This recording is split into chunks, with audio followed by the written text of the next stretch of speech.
Here is the end result of my gray zombie. This is Anita. Hey folks, this is Philippe. Welcome to my YouTube channel. Here are some latex prosthetics that I made using Graftobian latex. They were pulled from a silicone mold. And this prosthetic in particular, the nose, was not my first choice because those edges are way too thick and it just makes it harder to blend. So I'll need to make some adjustments later on.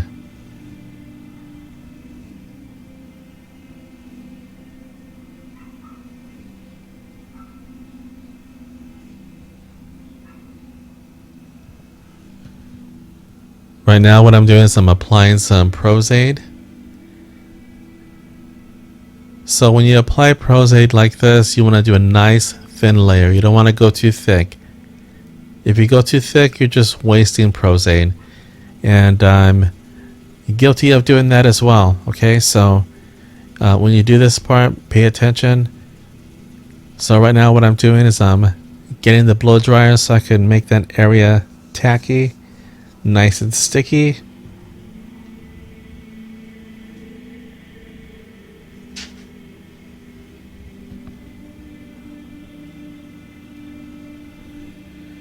On the screen right, camera right, you'll see on the side of her face I was testing out some latex and I forgot to wipe the side of her cheek. So if you're wondering what that is, that's just some latex residue. So what you didn't see was I applied some prosthetic to the prosthetic, but I did not apply it to the edges of the prosthetic because I still need some wiggle room. So if I need to make some adjustments, like what I have to do here, how that edge folded under, because I didn't apply prosthetic to the edges, I'm still able to make that adjustment.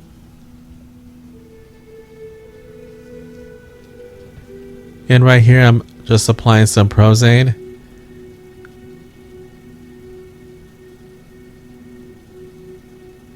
So I can get it nice and sticky and tacky so it'll stick to her face.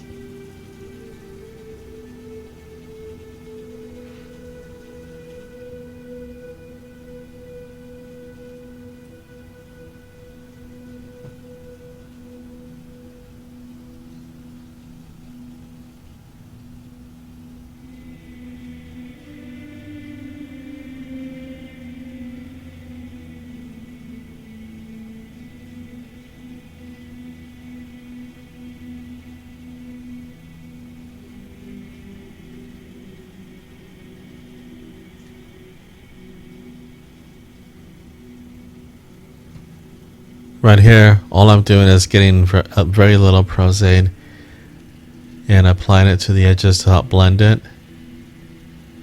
And I'm using the blow dryer to dry it so that way when I go back to that area, it's not wet.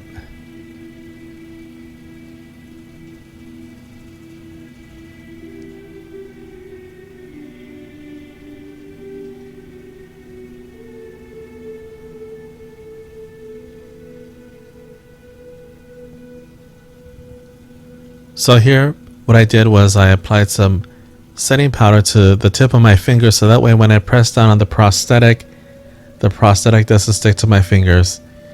And this reminds me of a little story of when I was showing my friend Sarah how to do some makeup similar to this. I told her to powder her fingers so the prosthetic wouldn't stick to her fingers, and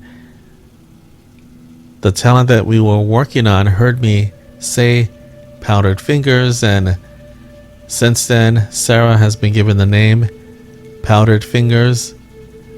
My friend Sarah actually is a talent at Not Scary Farm, and yeah, some people know her by Powdered Fingers and they wonder where that nickname came from.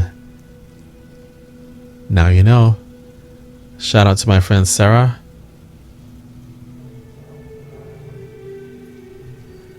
Right now what I'm doing is I'm using some prosthetic to help blend those edges. Now you could actually use prosthetic to add more texture. And of course, you can make prosthetic transfers, which are really cool.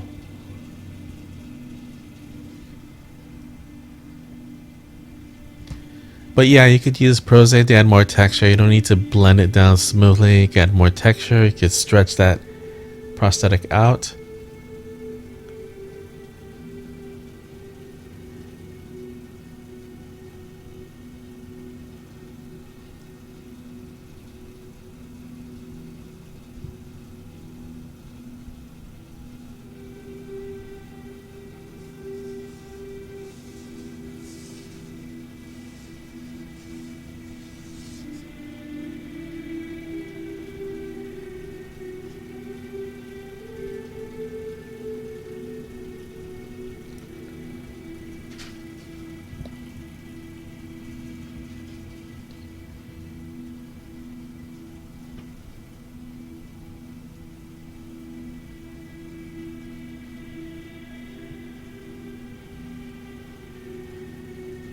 So what I'm doing now is I'm applying some prosthetic to the upper part of her mouth.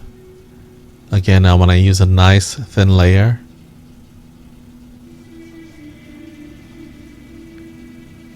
You know, when I do makeup in front of the camera, it's actually much brighter in person than it is when you see it on camera, because, you know, I want to make sure that, you know, my f-stop when I'm shooting isn't too low. Like, for example, an aperture of 2.5 or even lower, like a 1.8. If I shoot at a really wide aperture, only her nose would be in focus, and if I put my hand in front of her face, my hand will be in focus. So to overcompensate that, I add more light. So what I'm doing here now is I'm just applying the top prosthetic, and I like when I do these type of you know, application of zombie prosthetics, I like for the upper mouth to overlayer the lower prosthetic. That way she has a nice overbite. Of course, you could do the complete opposite and have an underbite. That would certainly make for a really cool looking zombie.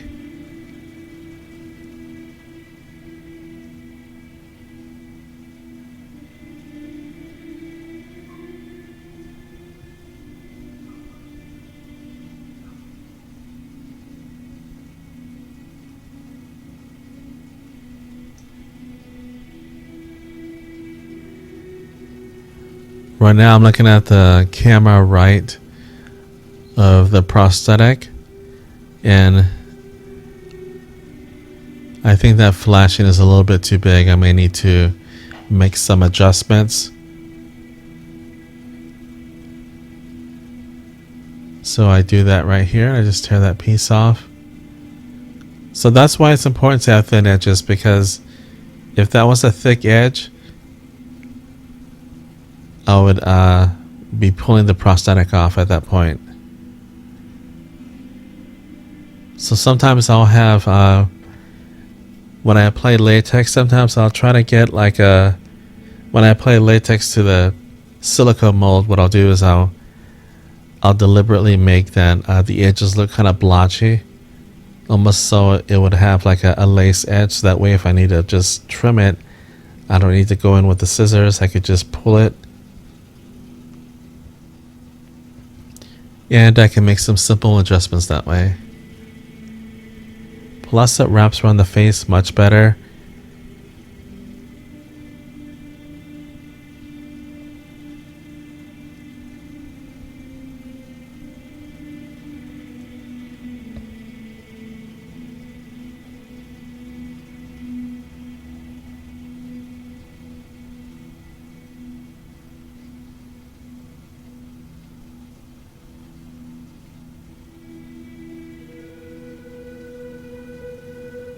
Right now, again, I'm going in with a blow dryer to dry that area.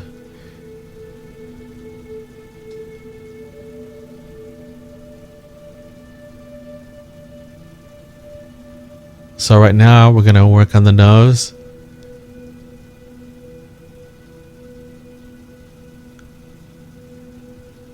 So what I also did with the nose prosthetic is I used some scissors to cut the inside, not the inside, but the middle of the nose where you see that little bit of texture. Because there's so much texture in that center part, if I cut into it, you're not going to see the slits where it was cut.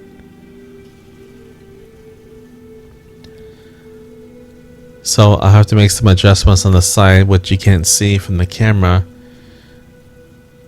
And this right here is not a good angle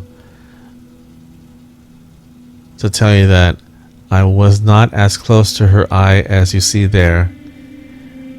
So I was safely away from my nose, but from that angle it looked kind of scary. But of course you want to be safe when using scissors around the face, especially around the eyes.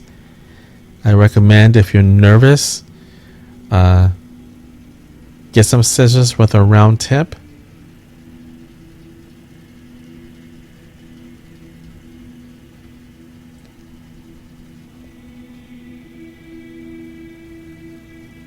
So the bottom part of that nose prosthetic is just way too thick, so we'll have to make some adjustments.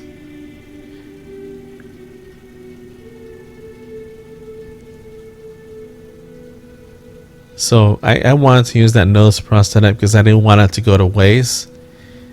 And I thought to myself, I have to make some adjustments.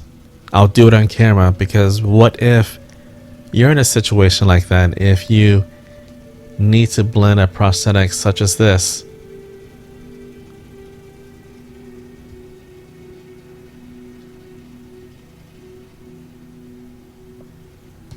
So what I do to help blend it, I put a little bit of Prozaid. Actually, that's a lot of Prozaid, but we're gonna try to blend it.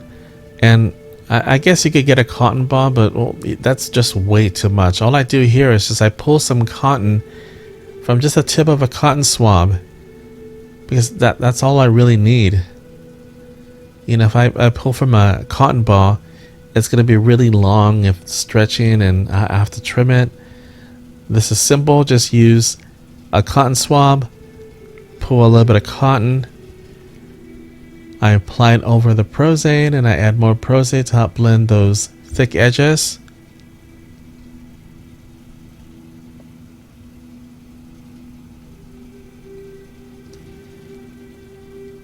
Now you could also do this by using a thicker Prozaid. There's actually like a cream type Prozaid. But even using a thick Prozaid, sometimes you still have to apply and then reapply to make sure that thick edge isn't showing. And all I'm doing is I'm using some cotton to fill up that hole.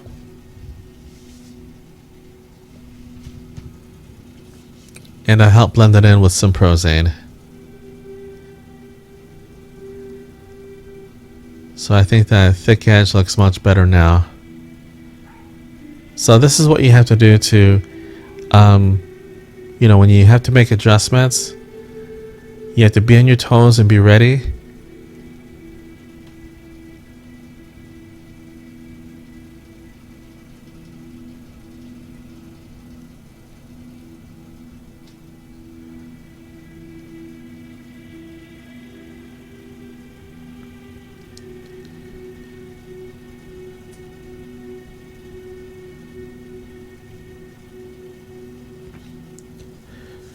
Right now what I'm doing is I'm adding some pigment to the area where I apply the prosthetic.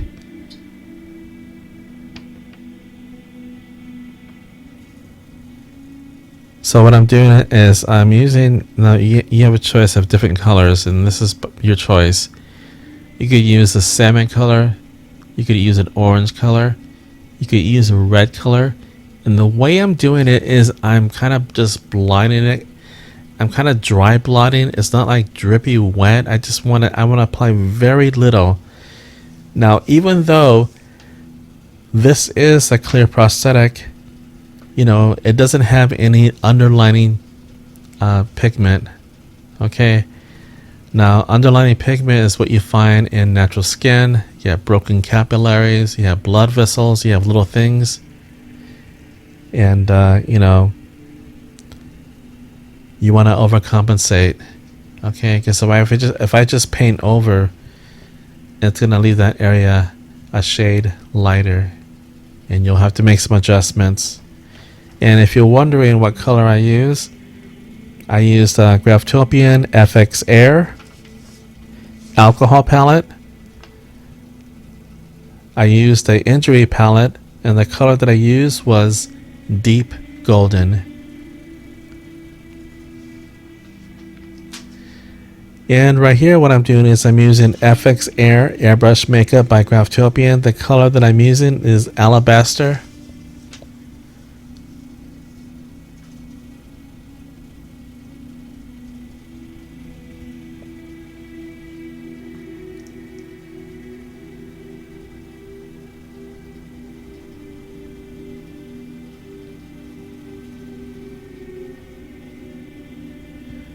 I like that profile of the prosthetic, her wearing the prosthetic. It gives character to the face.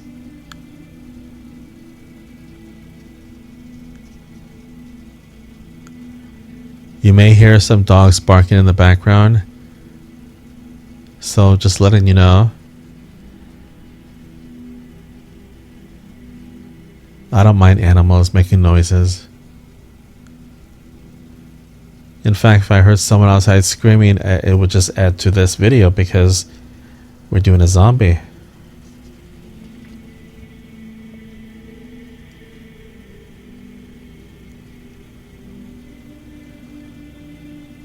Now it's time to paint with my brush, my makeup brush, and I'm using a dark gray by mixing ghost gray and black.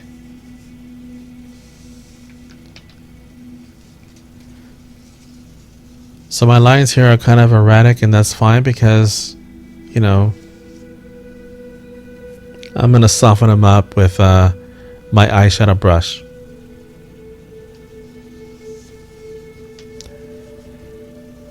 So I'm going to address something here, okay? Why did I decide to do a gray zombie? We're basically using two colors, black and white and whatever's in between, okay? So there's different types of colors, there's different types of tones.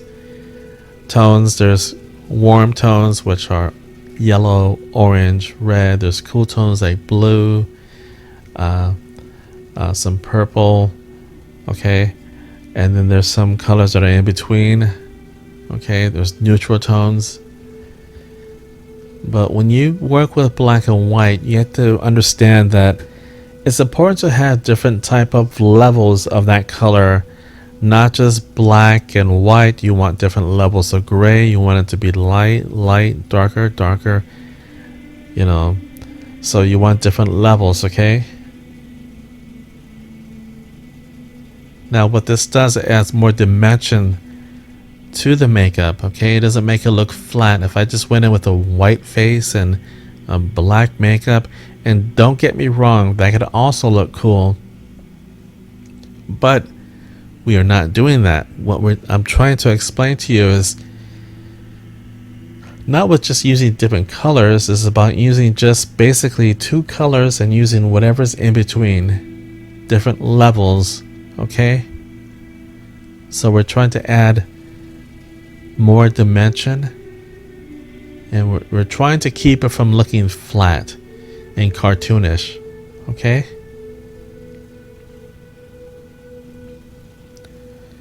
So what I did there is I applied some I'm continuing by applying some makeup to her forehead, and of course I like the erratic patterns, and I'm using an eye brush, eyeshadow brush to blend it and make it nice and soft.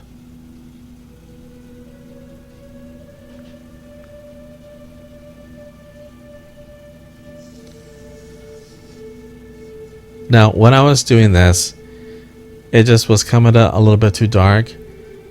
So what I did is I went in with some alabaster, the same airbrush makeup that I used earlier. Now, if you're wondering why I'm doing this, it's because I need to kind of pull back and go backwards a little bit, because for me, that was a little bit too dark. I want it so when I apply this, what I'm doing now, to pop out.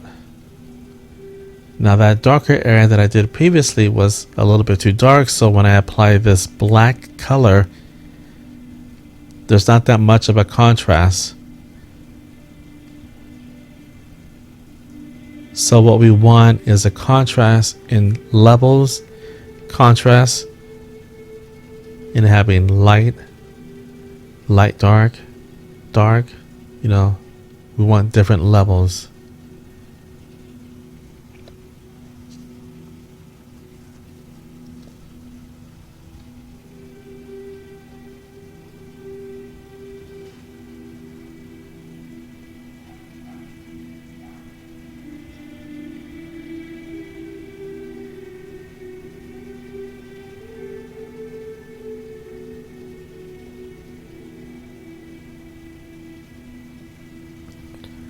Now I'm going in with some cream color underneath the eyes, and I'll be doing some lines.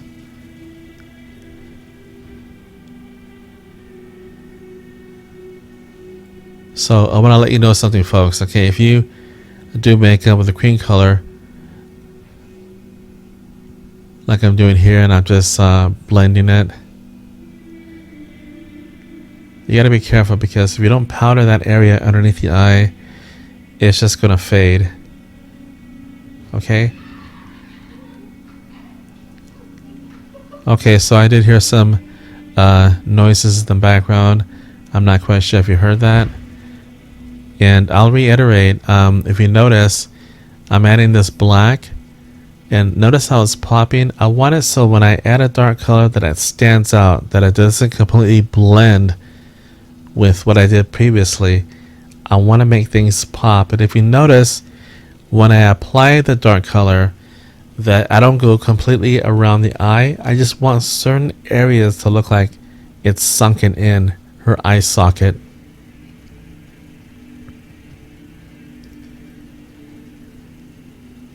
My neighbors are savages. No, literally, I mean, they're just I'm at a loss for words.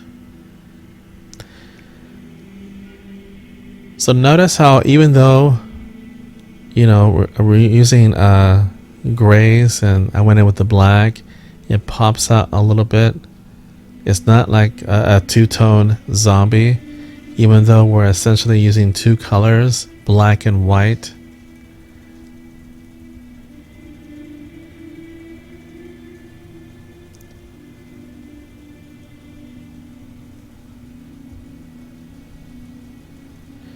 Now, I have to be honest with you, okay? So when I am doing makeup like this, I am right-handed, and, you know, normally when I do makeup, I like to walk around my talent, and I can't do that because I don't want to stand in front of the camera. So sometimes you'll see me favor one side of her face, which would be camera left.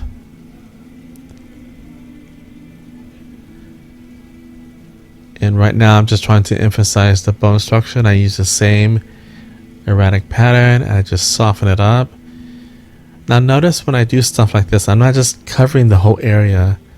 I'm just blotting certain areas because I don't want to lose detail.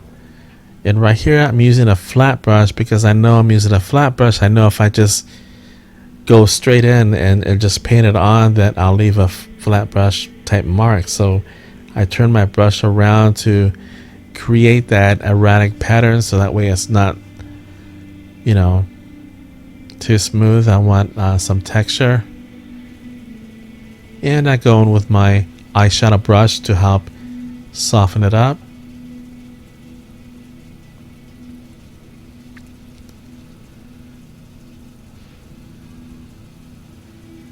So I don't know about you. You can leave a comment in the bottom, but I like to start sometimes at the forehead, or sometimes I like to start on the eyes. But I like to start in the upper area. But for me, I like to start in the eyes, and then I like to start in the forehead, and then work my way down.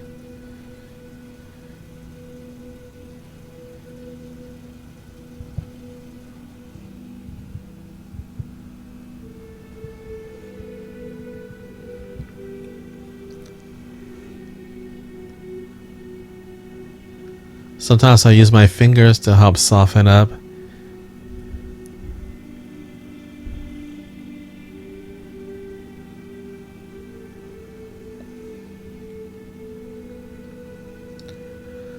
So again, I'm going in with the same color that I used earlier, alabaster. So we're creating different levels, okay? Again, I thought that area was getting too dark. So even though I went over with the alabaster color with the airbrush, we still have some contrast.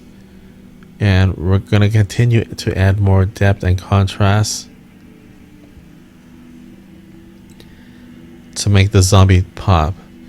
So what I'm doing now is I'm going in with a white cream color to make certain areas of the face, to make it look like it's protruding and, you know, the bones are sticking out. You can see the bone structure. Now you didn't see that part. All I did was I just used my finger to soften up that area where I applied the white makeup.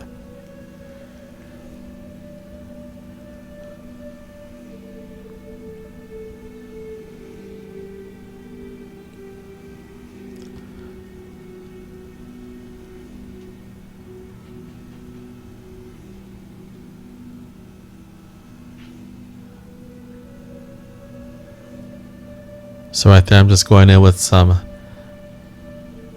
black cream color. And I went in with a hard line and I softened up that hard line a little bit.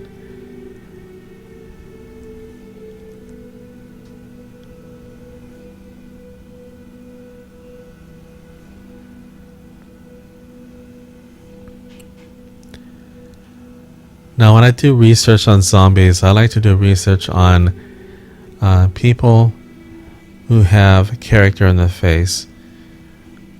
Older people who have wrinkles. They have a lot of interesting lines on their face. You notice that wrinkles just don't go side to side, up and down. They go crisscross, and many times they crisscross, you know, against each other. Sometimes they'll make a diamond pattern. This happens a lot around the eyes with the crow's feet.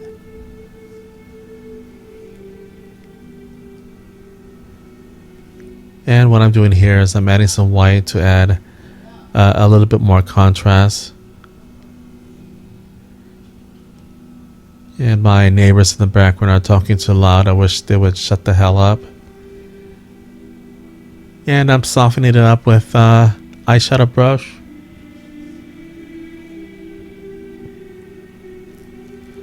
And if you notice here, folks, I'm not painting that area where I just apply. I just blot around that brow area, because you know, I don't need a brush stroke. I just want to deposit some color to make that area pop.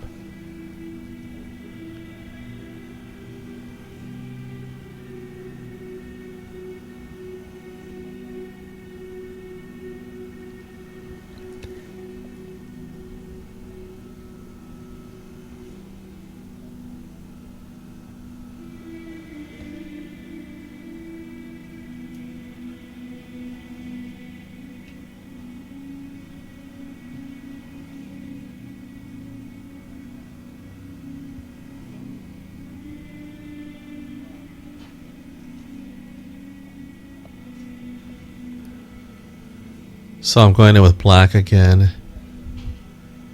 because I really want the inside corners of her eyes to really look nice and deep.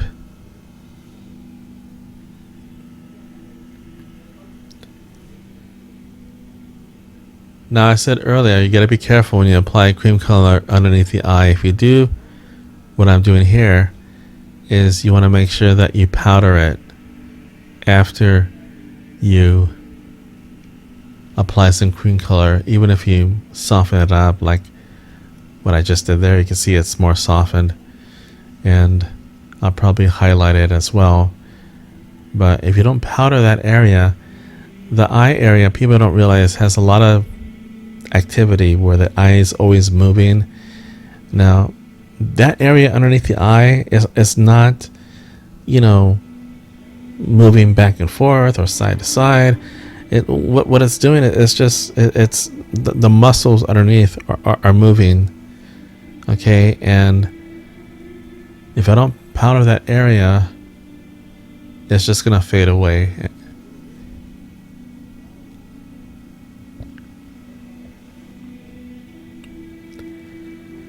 The type of skin they have, people have around the eye is really thin. It's much better. I'm sorry, it's much different than the skin you have around the cheeks, which is a little bit more thicker.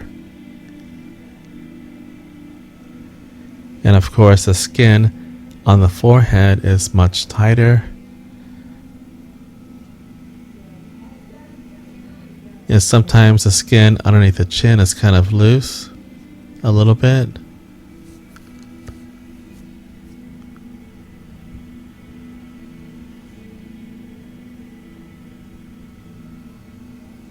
So right now I'm just adding some lines to the side of her mouth, smile lines.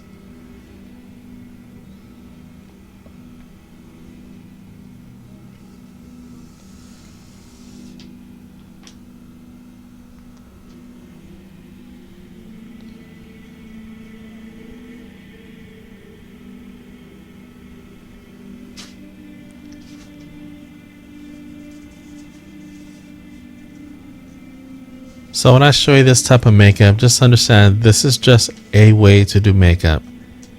This is not the only way to do makeup, and this isn't the only way I do makeup.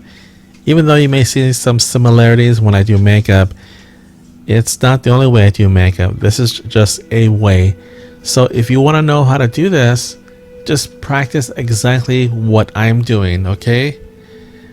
Now, don't make any adjustments yet. Just try to practice what I do exactly. Master what I do, so that way you can add it to your own style of doing makeup. That way you can become better and faster, and you can blow me away, and you can make your own videos and say, well, this is what Philippe did. I think I can do it better. And I would not feel offended if you felt that way, because this is a learning channel and I think I could do better. But, I'm learning with you. Welcome to my channel. So I hope to produce some more videos for you.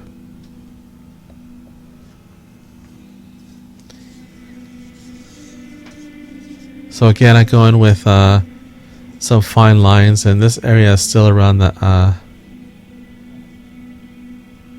eye, and I just get a feeling that those areas, if I don't powder it, it's just gonna fade away. So I'll probably have to go back and reapply.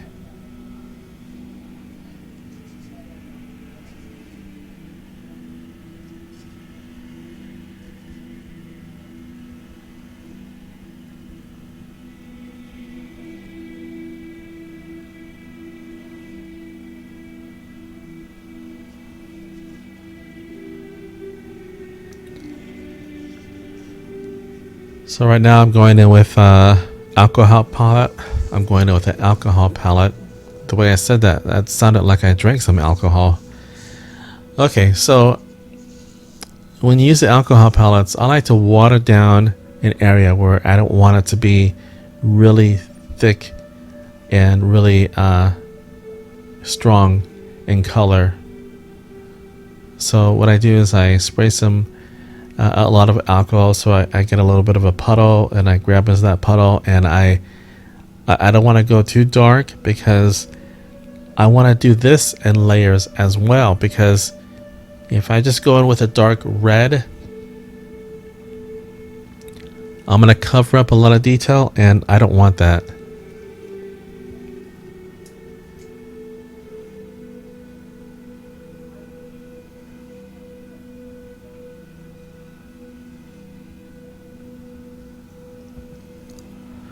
Right now, all I'm doing is laying down the first light wash. Just think of this as like a watercolor wash.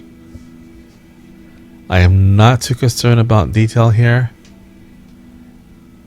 I just want to make sure those little crevices are nice and covered. It's almost like a dry wash. It's not like dripping wet.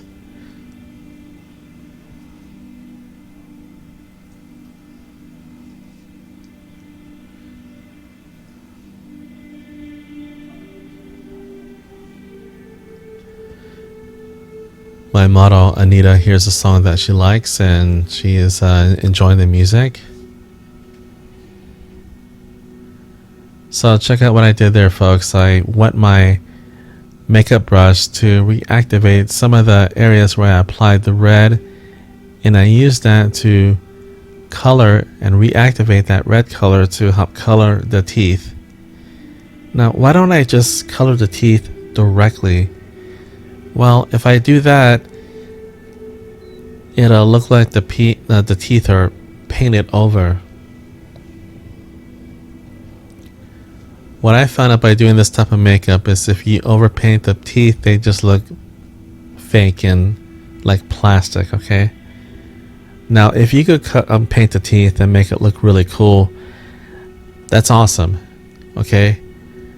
But again, I'm just showing you a way to paint the teeth. You don't need to just go in and paint them.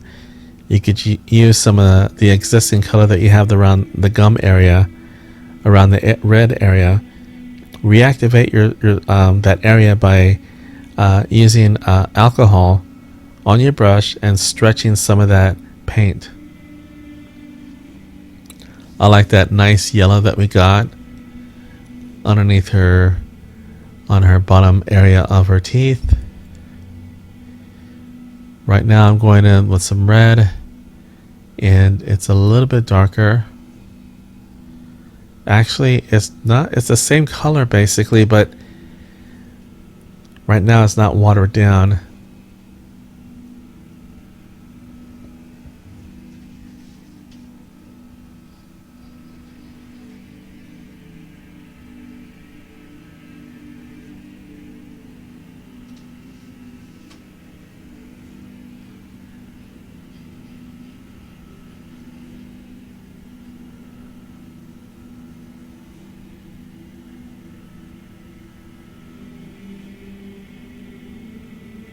So I'm using a brush trying to get those little crevices.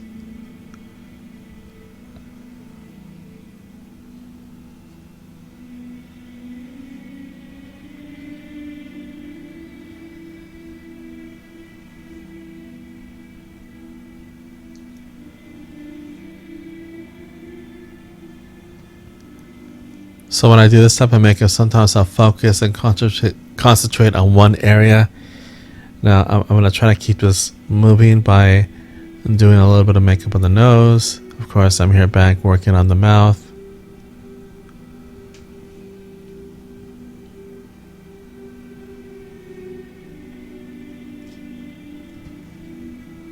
I want to take this time to thank my friend Anita for coming down. She was gracious enough to come down from, I think, the Hollywood area, I believe North Hollywood. And she drove down, and I enjoy having her in my chair. She makes a good subject.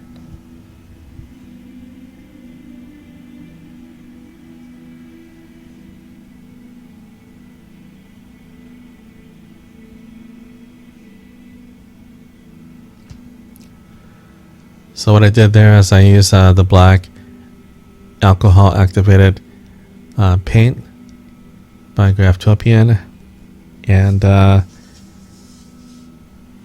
try to soften it up a little bit with my makeup brush. Now, if you want to soften that up even further, like I said earlier, all you need to do is just wet your makeup brush, and the alcohol in your brush will reactivate that area and it'll soften up that area. So here I go with black again, and I'm going to soften it up a little bit with my brush so that way the lines are not too hard. Wanted to soften them up a little bit.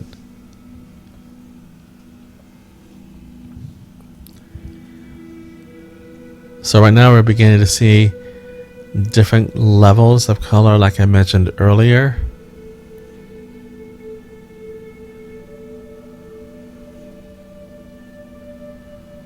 So we see different layers and levels of gray. Then we have the black to help make it pop.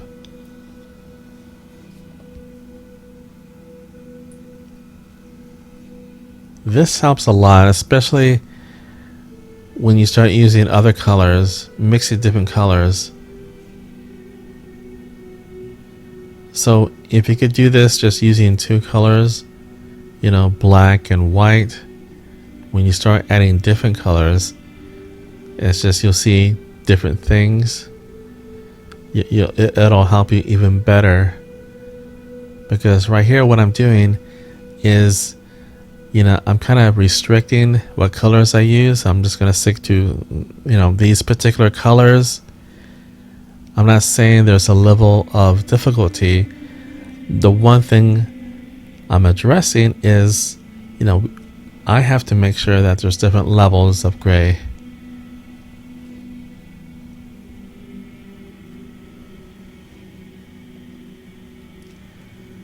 So yes, this was a little bit challenging because I did have to make some adjustments before I continued. I went over with alabaster airbrush makeup because I just felt like it was too dark, because if some of the areas are too dark, if I go with black, there isn't going to be much contrast.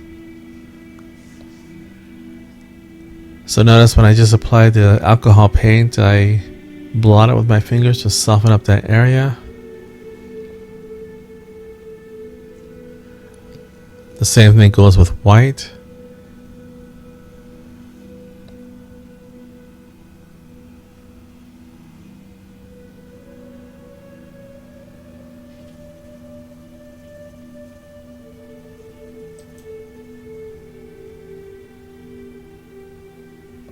So when you do makeup like this, you want to do this based on what is seen. I know we're taught to do things a certain way. For example, if you were taught to walk in a straight line, sometimes there's a puddle in the road, and you may have to walk around it. So you're gonna have to make some adjustments. So I go based on what is seen. If I feel and I see that some adjustments need to be made, I'll make them.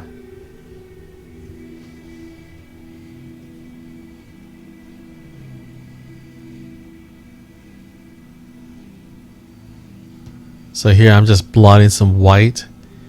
There's no smooth lines there, and I'm just softening it up with my fingers.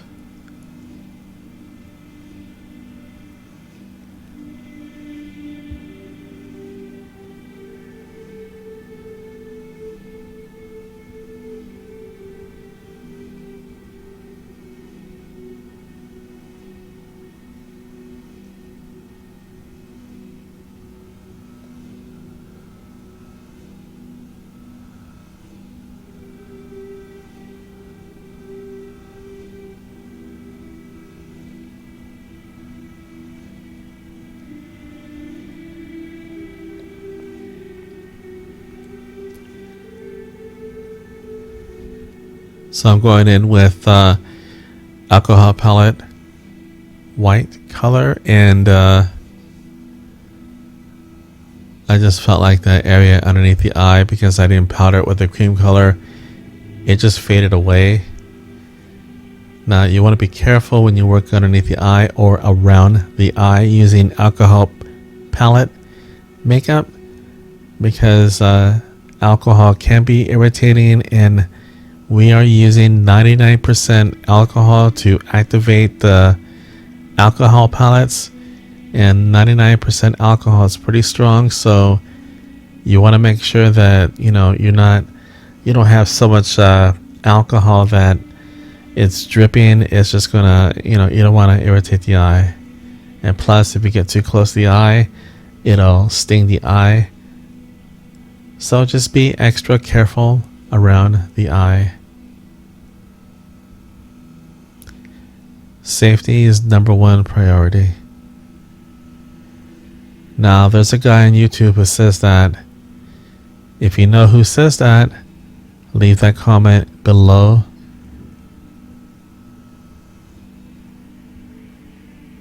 I'll give you a clue. It's a guy from Russia.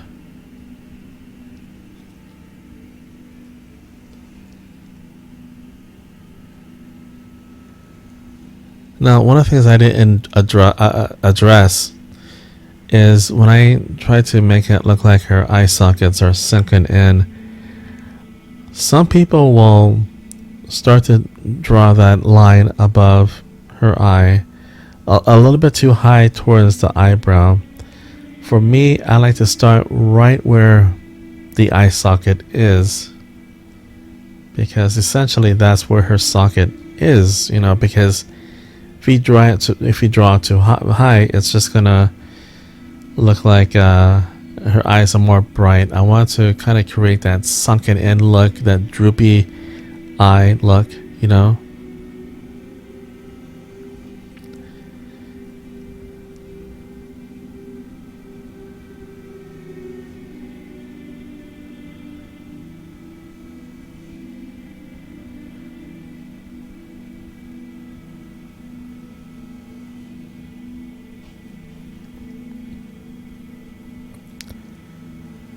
Now, I know I said in other videos where I say, black, use it, don't abuse it. Now here I'm making a, here I'm using black because we're essentially using just two colors, black and white, and gray, which is a combination of black and white. I made the exception here where I'm adding black because it's the only color to make this really pop. I can go in with a dark gray, and even that dark gray will look black and dark. But because I want this to pop, I'm going in with some black. Now, when you add too much black to other zombies that have different colors, you gotta be careful because it can really suck out the detail that you do, and it could sometimes hide detail. And be careful when you use black because black can sometimes be reflecting when you shine a light or use a flash. And of course, if you use black when you're doing other type of zombies, if you use too much, you could turn it into a two-tone zombie. So, and that's why with this gray zombie, it's important to have different levels of gray so that we have different tones, the levels of color.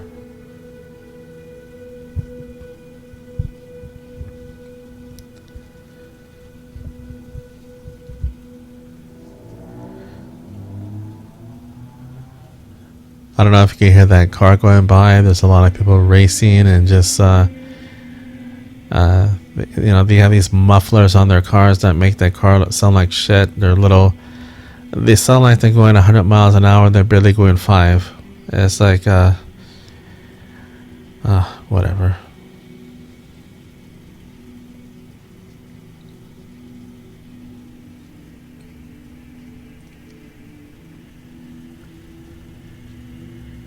So leave some comments and let me know what you think. What I've, how you like my videos. And I'm certainly learning a lot by watching this, because I'm seeing what I'm doing, and I can see what I need to improve on.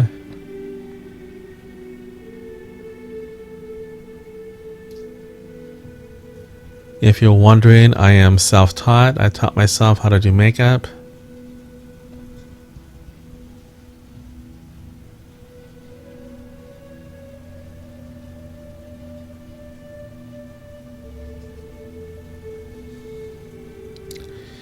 It took me a while to learn how to teach myself makeup, because of course I would have loved to have gone to makeup school, but it just wasn't in the cards for me financially. I just wasn't able to do it. And also things to consider. You want to make sure that you have to pay off that loan, and you have to pay off the school, and there's a lot of things to consider. But I'm a strong proponent of continuing education.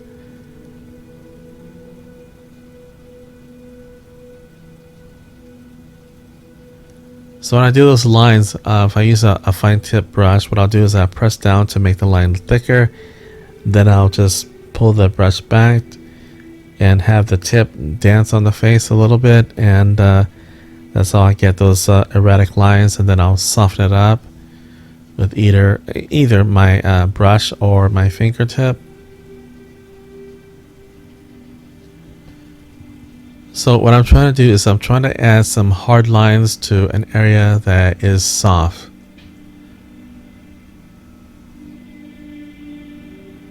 And I've used this term before, bokeh. Bokeh is basically, the depth of field in, for example, if you see a subject, you see a girl standing and you see her face and it's a close-up of her face, but then you see the background is really blurry. That blurry background is bokeh. Sometimes we like those images because there's a nice contrast and it makes that subject pop, okay? So when I do makeup like this, now I'm essentially doing kind of the same thing. I'm doing a lot of softness, then I'll add back the hardness to make it pop. So it's not just using different levels of color to make it pop. It's also using a technique, adding something hard over something that's soft. So we're adding kind of some depth, okay? We're adding depth to it. So even though I'm using different levels, yes, we're using different levels of color. I mean different levels of gray and black and white. And I'm getting contrast. We don't necessarily get depth. Okay, this is where we get depth. This is where we get the hardness against the softness. Okay, so that area around the chin, it's like the texture of a cornflake. So sometimes those areas are hard to paint. So I go over it with my makeup brush and I just soften it up. And of course you can go in with a fine tip brush and go over that detail. You do what I do, okay? You do what I do, practice what I do, and you make it better once you mastered what I've done, okay? Now I say master what I do because I want you to become better than me. And by becoming better than me, I want you to master what I do first, and then you make it your own. You add your own technique. Then you add your name to it and say, this is my technique.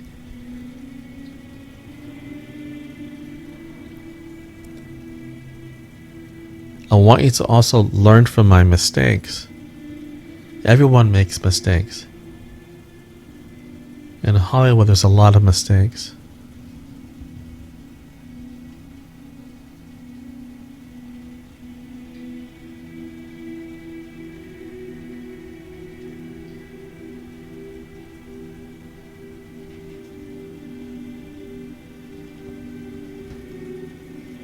So I'm going in with a little bit of I'm going in with the same red It's not washed out like I did before.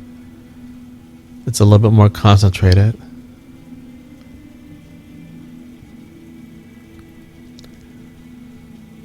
If you're watching this video, please share with your friends. Say, hey, check out this guy's video. It's pretty cool. You let them know what you think of it.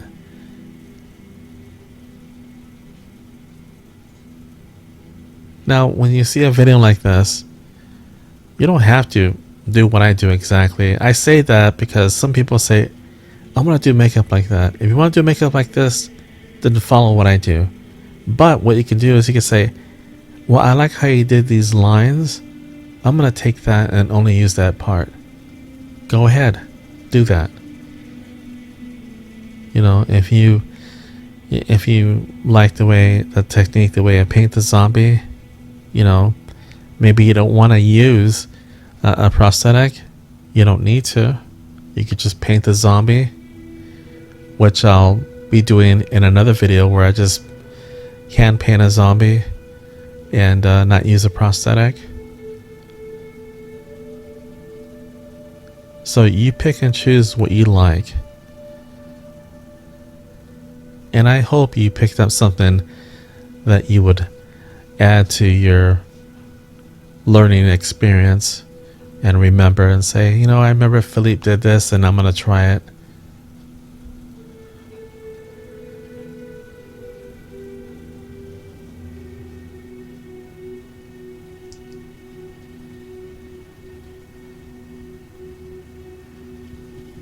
So again, I don't want to completely cover that area around her mouth with just red. I want different levels of red, just like how we got different levels of gray.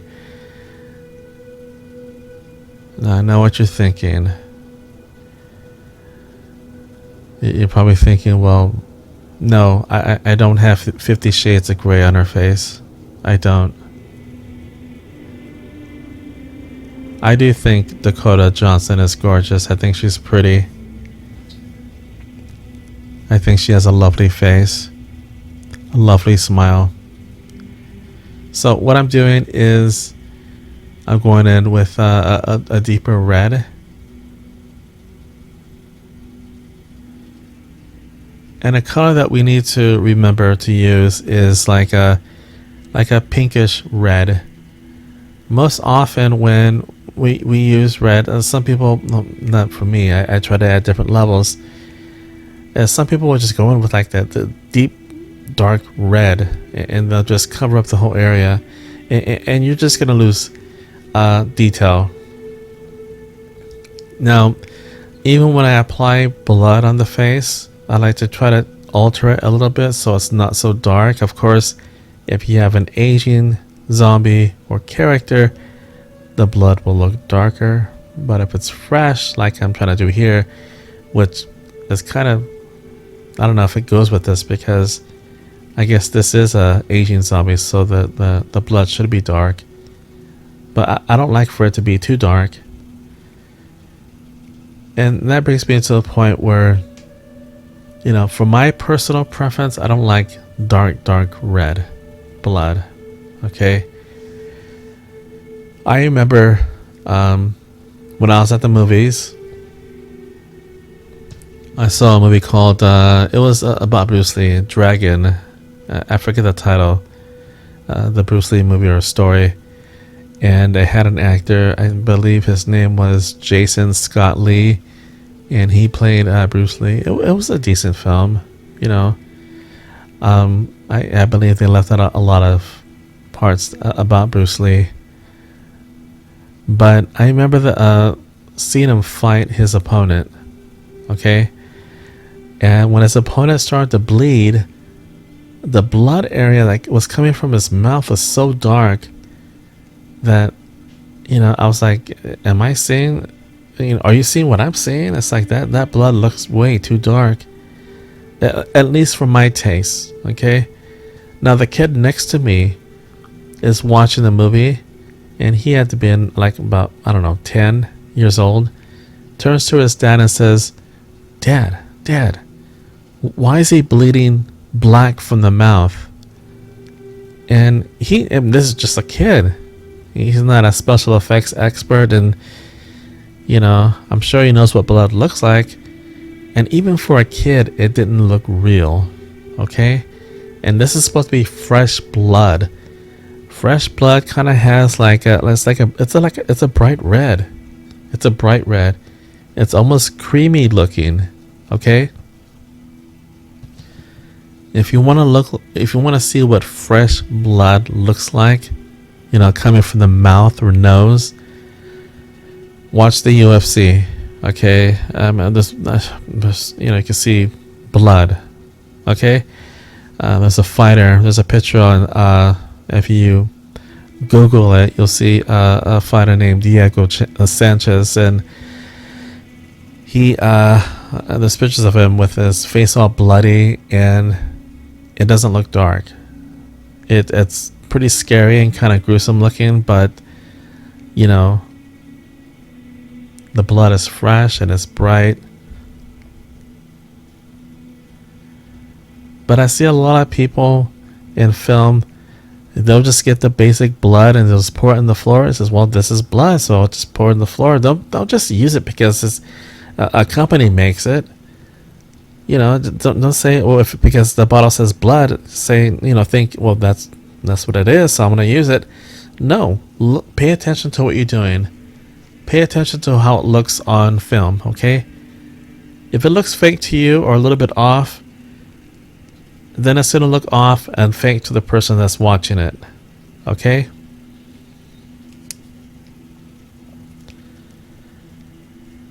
So even with the products that you use that are pre-made, such as paints, all of us make adjustments, right?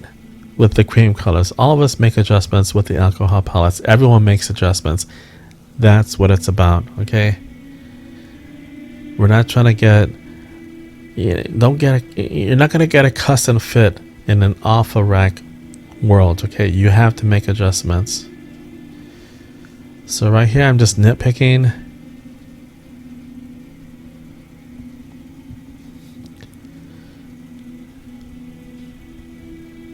Yeah, and I'm just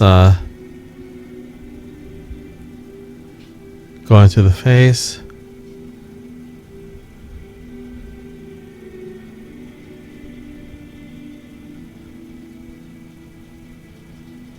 I'm adding a little bit of white to make certain areas pop.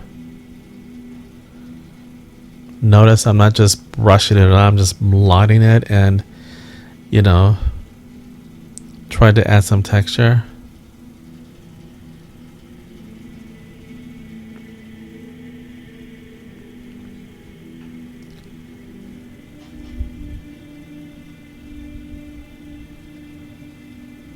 Now, if you're wondering about the latex prosthetics that I made, if you would like to purchase some, you could personally email me. My email is at the bottom. You can email me. And if you're nice enough, I'll send it for free. But if I get too many asking for a free prosthetic, then I'd have to charge. So get yours soon.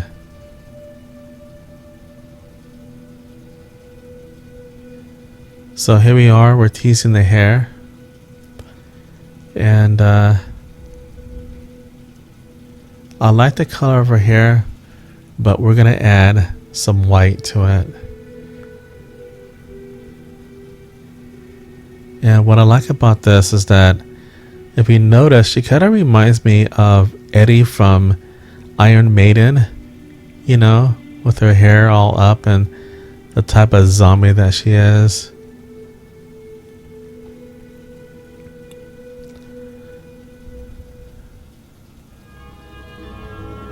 And here she is wandering the streets.